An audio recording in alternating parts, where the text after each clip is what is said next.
नमस्कार दोस्तों, नमः शिवाय। जीवन ज्योति चैनल में आप सभी का हार्दिक स्वागत करती हूं। दोस्तों, आज की वीडियो होगी नवरात्रि की महाअष्टमी पर्व के विषय में।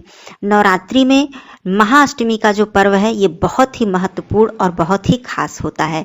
इस दिन माँ महागौरी जी की पूजा अर्चना की जाती है और महाअष्टमी और महानवमी ये दोनों ऐसी तिथियां हैं कि पूरी नवरात्रि में यदि आपसे कोई भी कमी रह गई है पूजा में या किसी भी ऐसे कार्य में कि जो आप नहीं कर पाए हैं नवरात्रि में किसी कारणवश, वो सारे कार्य आप महाअष्टमी के दिन कर सकते हैं। या फिर मैं ये कहूँ कि महासप्तमी, महाअष्टमी, महानवमी तीनों दिन ही बहुत अधिक महत्वपूर्ण होते हैं। इस वीडियो में आप लोग जानेंगे कि महाअष्टमी तिथि कब से शुरू हो रही है, कब खत्म हो रही है, किस दिन महाअष्टमी का व्रत रखा जाएगा, अष्टमी के दिन आप कौन कौन से ऐसे कार्य कर सकते हैं जिससे आपको संपूर्ण नवरात्रि का फल प्राप्त हो जाए। और अष्टमी की जो पूजा, विशेष पूजा है, उसका शुभ मुहूर्त क्या है वो आपको स्क्रीन पर सारा डिटेल दिया हुआ है, आप लोग नोट कर लीजिए। तिथि का भी डिटेल आपको स्क्रीन पर मिल जा रहा है कि कब से कब तक है तिथि, उसे भी आप लोग नोट कर लीजिए। और महाअष्टमी का व्रत 22 अक्टूबर को धारण किया जाएगा। सभी लोग महाअष्टमी का व्रत 22 अक्टूबर को धारण करेंगे। बहुत से भाई बहन केवल पहला दिन और महाअष्टमी का व्रत रखते हैं और बहुत से लोग 9 दिनों का व्रत रखते हैं। तो महाअष्टमी का व्रत जो लोग भाई बहन केवल रखना चाहते हैं वो 22 अक्टूबर को रखेंगे। तो ये सारी बातें तो हो गई व्रत में, बाकी डिटेल्स आपको स्क्रीन पर मिल जा रही है। अब आइए बात करती हूँ कि महाअष्टमी के दिन आप क्या क्या कार्य कर सकते हैं। माँ गौरी जी की पूजा आप किस प्रकार कर सकते हैं, कौन सा भोग प्रसाद आप अर्पित करें उन्हें, कौन सी ऐसी सामग्री अर्पित करें जिससे माँ भगवती प्रसन्न हो जाए, आपको आशीर्वाद दें। और दूसरी चीज, मैं आज दुर्गा पाठ के बारे में बताऊंगी, दुर्गा सप्तशती के बारे में, कि आपने नवरात्रि में आप नहीं कर पाए हैं तो किस तरह से आप दुर्गा सप्तशती का पाठ करके उसका पूरा लाभ आप प्राप्त कर सकते हैं। तो ये सारी चीजें आप लोग जानेंगे। वीडियो को आप लोग पूरा देखिएगा। पहली बार है चैनल पे तो चैनल को सब्सक्राइब कर लीजिएगा। वीडियो पसंद आता है तो इसे लाइक जरूर किया कीजिए। आप लोगों से निवेदन है, और कमेंट बॉक्स में माता जी का जयकारा जरूर लगाइएगा। सबसे पहले मैं बता दूं कि 22 अक्टूबर को दिन होगा रविवार। महाअष्टमी का व्रत इस दिन रखा जाएगा। इस दिन माँ महागौरी जी की पूजा अर्चना की जाती है और इस दिन माँ महागौरी जी को नारियल का भोग अर्पित किया जाता है। और इस दिन माता रानी को श्रृंगार की सामग्री अर्पित करने का बहुत ही विशेष विधान है। वैसे तो आप प्रथम दिन से लेकर नवमी तक किसी भी दिन माता रानी को श्रृंगार अर्पित कर सकते हैं, लेकिन महाअष्टमी के दिन क्योंकि माँ महागौरी जी को सौभाग्य की देवी माना जाता है तो इस दिन श्रृंगार की सामग्री आप लोग जरूर अर्पित करें। यदि आपने पहले भी अर्पित की है कोई बात नहीं, इस दिन आप लोग जरूर अर्पित करें। दूसरी चीज, इस दिन आप अपने घर के आसपास मंदिर है या फिर पांडाल है जहां माता जी की मूर्ति स्थापित की जाती है, वहां पूजा होती है 9 दिनों तक, वहां पर जाकर आप माता जी का कोइछा भर सकते हैं। अपने घर पर भी भर सकते हैं, लेकिन पांडाल में जाकर वहां माता जी का कोइछा भरने का बहुत ही ज्यादा लाभ और आशीर्वाद प्राप्त होता है। तो इस दिन आप कोइछा की सारी सामग्री, जो कि आप सभी माताएं बहनें जानती भी होंगी, मैं बता दूं कि जिसमें कि मुख्य रूप से चावल होता है, उसमें आप हल्दी की गांठ रखिए, उसके बाद आप उसमें कुछ मीठा रखिए, जिसमें कि गुड़ जो होता है वो बहुत ज़्यादा महत्वपूर्ण होता है। आप गुड़ रख सकती हैं या फिर कोई भी मिठाई रख सकती हैं। उसके साथ संपूर्ण श्रृंगार की सामग्री, यदि आपके पास बहुत अधिक श्रृंगार की सामग्री आप नहीं रख पा रही हैं तो चूड़ी, लाल बिंदी, सिंदूर, आलता, इतनी श्रृंगार की सामग्री तो आप लोग अवश्य रखिए। बाकी आप जितना भी कर सकती हैं और भी कर लीजिए, बहुत अच्छी बात है। साथ में दक्षिणा ले जाकर माता जी का आंचल अवश्य भरना चाहिए। तो ये अष्टमी के दिन का मुख्य कार्य हो गया। दूसरा चीज मैंने बताया कि इस दिन नारियल का भोग आप लगा सकते हैं, साथ में लौंग इलायची अवश्य अर्पित करें। इस दिन माता रानी को आप लाल पुष्प, सिंदूर और रोली से तिलक अवश्य करें। दूसरी चीज, इस दिन माता रानी का पूजन करने के बाद माँ महागौरी जी की आरती आप लोग अवश्य करें। पूरे परिवार एकत्रित होकर आरती करें। और एक बहुत महत्वपूर्ण मैं बात बता रही हूँ कि जो भी मेरे भाई बहन अखंड ज्योति जलाना चाहते थे लेकिन नहीं जला पाए हैं नवरात्रि में किसी भी कारणवश, वो चाहे तो महासप्तमी से लेकर महाअष्टमी और महानवमी 3 दिन की अखंड ज्योति भी जला सकते हैं।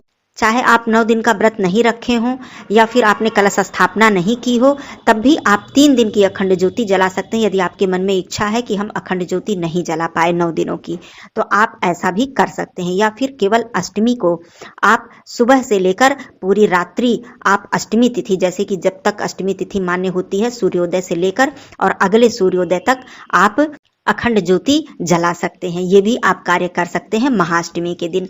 बहुत से लोग महाअष्टमी के दिन कन्या पूजन अर्थात कन्या भोज भी कराते हैं और बहुत से लोग नवमी तिथि को कराते हैं।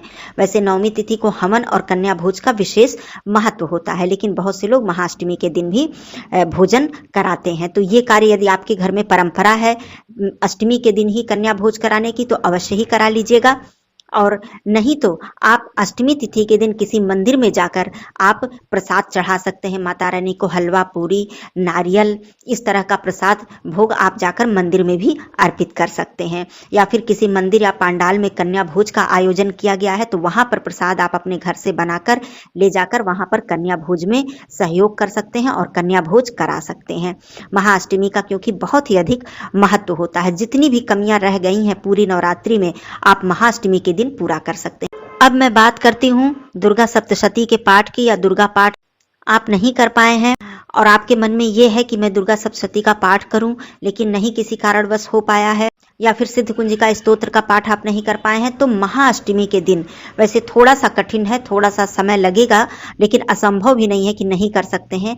जैसा कि मैंने बताया है वीडियो में कि दुर्गा सप्तशती का पाठ करने का पूरा नियम क्या है, विधि क्या है, कितने दिन, कौन कौन से दिन कौन कौन से अध्याय किए जाते हैं, पूरे 13 अध्याय को कैसे कैसे विभाजित किया गया है, तो ये सारी बातें वीडियो में दी हैं, आप लोग देख सकते हैं। लेकिन मैं महाअष्टमी के दिन की बात कर रही हूँ कि आपने एक भी दिन पाठ नहीं किया है यदि, तो आप पूरा दुर्गा सप्तशती केवल एक दिन में पाठ कर सकते हैं महाअष्टमी के दिन, जिस दिन की माँ गौरी जी की पूजा अर्चना होती है। अब ये कठिन तो है थोड़ा, लेकिन असंभव नहीं है। मुश्किल से 3 घंटे, 3.5 घंटे, 4 घंटे लग सकते हैं। वो अपने पढ़ने की स्पीड के ऊपर निर्भर करता है कि आप कितने तेजी से पढ़ पाते हैं या फिर धीरे धीरे आप पाठ करते हैं, वो अपने उसके ऊपर निर्भर करता है। लेकिन आप चाहें तो एक ही दिन में, विधि मैंने दी है शुरू से लेकर पूरी विधि सहित, आप पूरा 13 अध्याय करने के बाद फिर अंतिम में क्षमा प्रार्थना इत्यादि करके और सब कुछ पूरी जितनी दुर्गा सप्तशती के पाठ की जितनी विधि है आप एक दिन में महाअष्टमी के दिन कर सकते हैं। यदि आपके पास समय है, संध्या के समय भी कर सकते हैं। सुबह व्यस्तता होती है, संध्या के समय धूप दीप जब हम लोग जलाते हैं, आरती करते हैं माता जी की, तो उस समय भी बैठकर आप लोग दुर्गा सप्तशती का पाठ कर सकते हैं। पूजा का जो तीनों समय का शुभ मुहूर्त है वो मैंने दिया है स्क्रीन पे, आप लोग उसको भी नोट कर सकते हैं। उसी समय आप शुभ मुहूर्त में भी शुरू करके ये पाठ कर सकते हैं। कहने का मतलब यह है कि कोई चीज कठिन हो सकती है लेकिन असंभव नहीं हो सकती है। बहुत से लोग ऐसे हैं कि जो पूरा सप्तशती एक दिन में पढ़ते हैं। कहने का मतलब 13 के 13 अध्याय एक दिन में पढ़ते हैं, साथ में जितनी भी नियम है वो सारे करते हुए। तो आप लोग चाहें तो कर सकते हैं, या फिर नहीं कर सकते हैं तो मैंने बताया कि दुर्गा सप्तशती का पूरा लाभ आप सिर्फ सिद्ध कुंजिका स्तोत्र के पाठ मात्र से मिल जाता है, जो कि 3 मिनट या 5 मिनट का पाठ है। जैसा भी आप कर सकें, पाठ जल्दी करते हैं तो आपको मुश्किल से 3 मिनट 4 मिनट लगेगा, नहीं तो 5 या 6 मिनट, इससे ज्यादा नहीं लगता है सिद्ध कुंजिका स्तोत्र पढ़ने के लिए। और इसके साथ आपको कुछ भी करने की आवश्यकता नहीं होती है। अर्गला, कीलक, कवच, मृत संजीवनी, सापोद्धार कुछ भी करने की आवश्यकता नहीं होती, केवल आप क्षमा प्रार्थना कर लें, जो कि प्रत्येक पूजा के बाद की जाती है।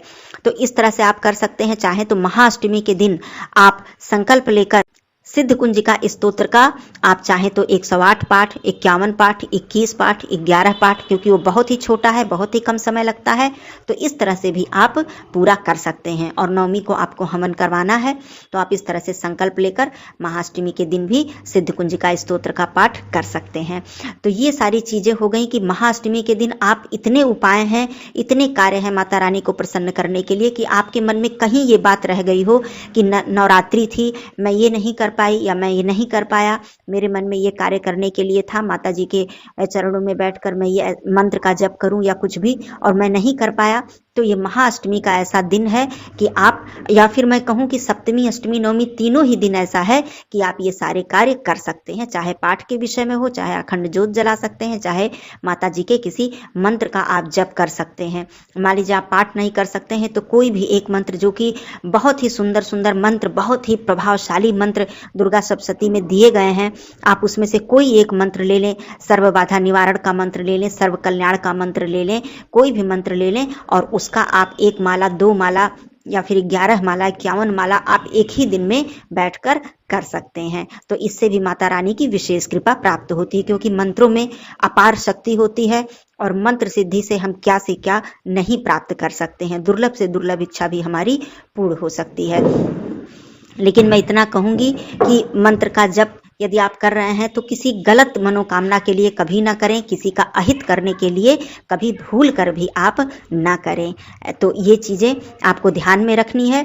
बाकी आप मंत्रों के विषय में आपको दुर्गा सप्तशती में सारे मंत्र मिल जाएंगे। वैसे मैं बता दूं कि ओम सर्वा बाधा विनिर्मुक्तो धन धान्य सुतान्वितः मनुष्यो मत प्रसादेन भविष्यति न संशयः बहुत ही शक्तिशाली, बहुत ही प्रभावशाली मंत्र है।